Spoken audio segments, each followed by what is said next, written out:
ल है साथीहरू, अस्ति मङ्गलबार बजारबाट ल्याएको यो भुड्की चाहिँ सँगै बसेर पकायौँ है त।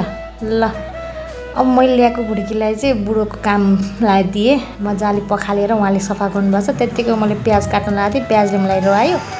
उहाँको काम चाहिँ मजाले हेर्नु कसरी सफा गर्नुभएको छ। अनि मैले चाहिँ यहाँ प्यान बसालेर शुद्ध घरको तोरीको तेल राखेँ, अनि त्यसमा मेथी अनि झाइँ गरेर राखेँ मैले अघि रुवाको प्याज होइन।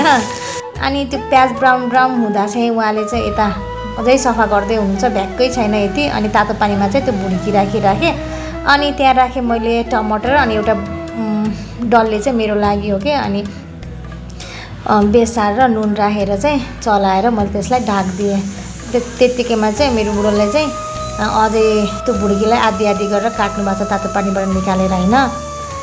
अनि हामी चाहिँ दुईजना भएर नै यसरी किचनमा चाहिँ उहाँले मलाई हेल्प गर्नुहुन्छ क्या, एकदमै घर उपको बेलामा चाहिँ मलाई हेल्प गर्नुहुन्छ। अनि मैले चाहिँ किचनमा उहाँसँग काम गर्न चाहिँ मजा लाग्छ क्या। अनि यता पकाउँदै गर्दै गरेँ हामीले चाहिँ। अनि मलाई चाहिँ यो मान्छे अनुसार चाहिँ पकाएको फरक स्टाइल हुन्छ नि त। मलाई चाहिँ मैले पकाएको नै मनपर्छ क्या। हुन त जसले पकाएको नि मलाई मनपर्छ, तर मैले पकाएको चाहिँ उखो नमिठो भयो भन्ने चाहिँ म कहिलेको त्यस्तो कहिले पनि लाग्दैन के।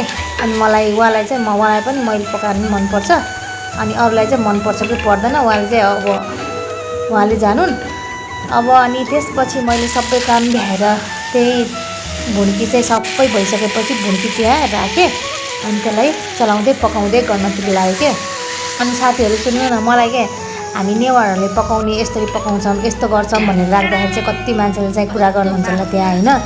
अनि भिडियो मात्रै हेर्नुहुन्छ अनि फलो चाहिँ गर्नुहुन्न क्या। हाम्रोमा चाहिँ त्यस्तो हुन्छ, ओहो यसले चाहिँ यस्तो भिडियो हाल्नलाई चाहिँ यसको त म हेर्दिनँ, यसलाई त मैले स्किप गरिदिन्छु भन्ने हुन्छ होला होइन। त्यस्तो चाहिँ अब कुरा काटे पनि फलो चाहिँ गर्नु होला। अनि मेरो त्यत्तिकै मेरो भुड्की रेडी भयो। त्यत्तिकैमा चाहिँ मेरो प्लेटिङमा लोकल मुस्रो दाल, भुड्की, भात